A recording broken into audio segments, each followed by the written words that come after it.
बिस्मिल्लाहिर्रहमानिर्रहीम। आज हम लोग आई की स्पॉटिंग करने लगे हैं। सो सबसे पहले ये आई का मॉडल है। अगर मैं इसमें से आईलिड उतारूँ तो ये बेसिकली जो है ये हमारे पास आईलिड है।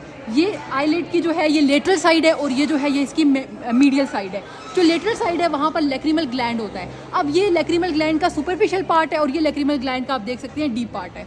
ये मीडियल साइड है। मीडियल साइड में जो ये पोर्शन है इसको हम कहते हैं लैकस लैक्रिमेलिस और इसके अंदर जो मौजूद है वो होता है लैक्रिमल क्रंकल।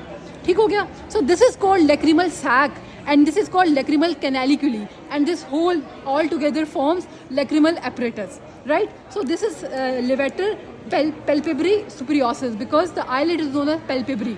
Okay, उसके अंदर ये जो है ये tarsal plates है और ये जो है ये orbital septum है और ये अंदर वही lacrimal gland का part है. So we are done with the spotting of eyelid. Now coming towards the eyeball. If we see about the eyeball, तो ये जो हमें बेसिकली नज़र आ रहा है ये जो whitish portion sclera है इसके ऊपर ये मसल्स हैं। ये जो हमारा मसल है ये सुपीरियर रेक्टस है और ये वाला जो मसल है ये हमारे पास सुपीरियर ऑब्लिक है और this one is the inferior oblique.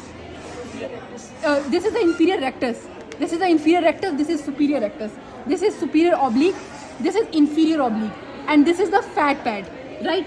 अब ये मीडियल साइड है तो ये मीडियल रेक्टस है और ये लेटरल साइड है तो ये लेटरल रेक्टस है। अब मैं यहाँ से इसको उतारती हूँ तो ये हमारे पास वाइट पोर्शन स्क्लेरा था। ये पिगमेंटेड लेयर जो है ये कोराइड है। आप देख सकते हैं there are multiple anastomosis of vessels present, so this is basically choroid. Now I remove this, so this is basically vitreous humour and aqueous humor is not visible here and inside this is the lens which basically causes a refraction of light for the vision. Okay, after that हम इसको देखते हैं तो ये हमारे पास जो है ये हमारे पास रेटिना है। ओके, ये हमारे पास रेटिना है। ये जो है ये हमारे पास जो है वो सिलरी मसल्स है, सिलरी बॉडी है और ये हमारे पास सिलरी मसल्स है। ये सिलरी बॉडी है, ये हमारे पास सिलरी मसल्स है। अगर यहाँ की बात करें तो हमारे पास सेंट्रल रेटिनल आर्टरी है जो कि ब्रांच है ऑफ्थेल्मिक आर्टरी की, ये आपके ऑस्पी में आ सकता है। उसके अलावा आगे जो है ये ऑप्टिक डिस्क है, उसके आगे ये ऑफ्थेल्मिक वेन है एंड आफ्टर दैट यहाँ पर आप देखें डार्क सा स्पॉट है which is basically the approximate middle of retina. इसको हम कहते हैं फोविया, जहाँ पर सारी लाइट आकर कन्वर्ज करती है और यहाँ पर बेसिकली जो कोन्स होते हैं वो ज़्यादातर मौजूद होते हैं। So this is all about the spotting of I.